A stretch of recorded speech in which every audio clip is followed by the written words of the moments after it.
Hi darling! Welcome back to my channel. For today's video, ito ang aking ginawa. Siya naman si GURNA. Kung kilala niyo siya, sa Encantadia. So, dalawang look yung ginawa ko. So, kung gusto niyo malaman kung paano ko ginawa ang look na yon, just keep on watching!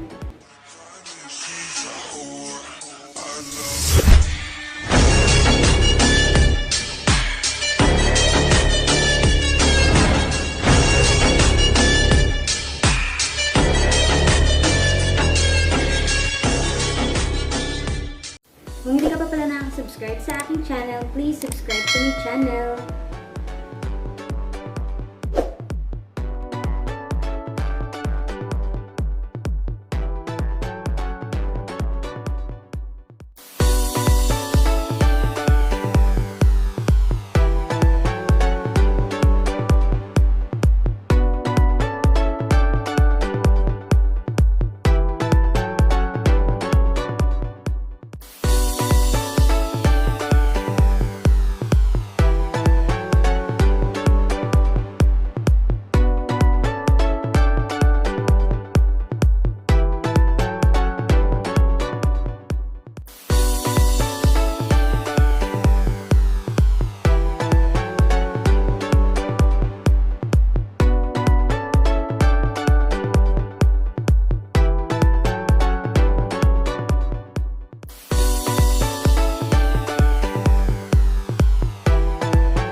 So, yun ang aking final look. Sana nagustuhan nyo ang video na ito. At kung nagustuhan nyo, don't forget to like, share, and subscribe to my channel. Bye, darling!